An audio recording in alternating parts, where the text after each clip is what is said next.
বন্ধুরা, আজকে আমরা আলোচনা করব এমন এক মহাকাব্যিক সিরিয়াল নিয়ে যেটা দেখলে আপনার মস্তিষ্ক 2 মিনিট পর হ্যাং হয়ে যাবে। হ্যাঁ, আমি কথা বলছি 2 শালিক সিরিয়াল নিয়ে।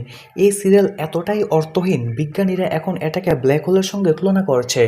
একবার ঢুকে গেলে আপনার যুক্তিবোধ আর বেরোবে না। ভাই, এই সিরিয়ালের প্রতিটা এপিসোড যেন কান্নার মহোৎসব। কষ্টের এমন বন্যা বয়ে যাচ্ছে, ওয়াটার সাপ্লাই বন্ধ হলেও 2 শালিক দেখে মানুষ স্নান করতে পারবে। যেখানে সবাই কাঁদে, হিরোইন কাঁদে, ভিলেন কাঁদে, এমনকি দরজার পাশের গাছটাও মনে হয় কান্না শুরু করে দেবে। এমনভাবে গল্প ঘোরানো হয়, ভেবে পায় না এটা কি নাটক নাকি সিআইডির রহস্যময় কেস। ঝিলিকের জীবন এত কঠিন, এটা দেখে গরম ভাতও ঠান্ডা হয়ে যায়।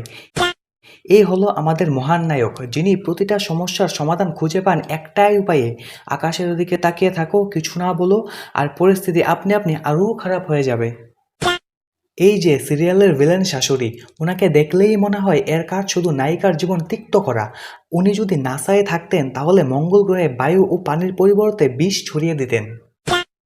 এই সিরিয়ালে মানুষ এতবার গান হারায় যে হাসপাতালে ডাক্তাররা রীতিমতো চাকরি ছেড়ে দিয়েছে। এই সিরিয়ালে একটা ডায়লগ বলতেই 3 মিনিট লেগে যায়, কারণ প্রতিটা বাক্যের শেষে 7টা স্লো মোশন জুম ইন থাকে।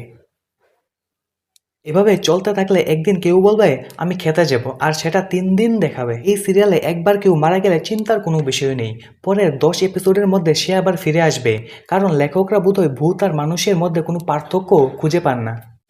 এই সিরিয়াল এত লম্বা যে দর্শকরা স্কুলে ভর্তি হয়ে দেখে, কলেজ শেষ করে দেখে, তারপর চাকরি পেয়েও দেখে, কিন্তু গল্পের কোনো অগ্রগতি হয় না। ঝিলিকের বয়স 10 বছর থেকে 30 বছর হলো, কিন্তু মা বাবা এখনো আগের মতোই আছে। ম্যাজিক। তো বন্ধুরা, 2 শালিক দেখার মানে হলো আপনার মস্তিষ্কের প্রতি নিষ্ঠুরতা করা।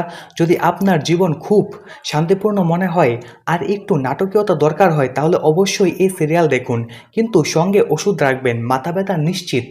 সুতরাং বন্ধুরা, যদি তোমার পড়াশোনা বা কাজ থেকে মনোযোগ হারাতে চাও, তাহলে 2 শালিক দেখো, কারণ এটা দেখলে তুমি সব ভুলে যাবে।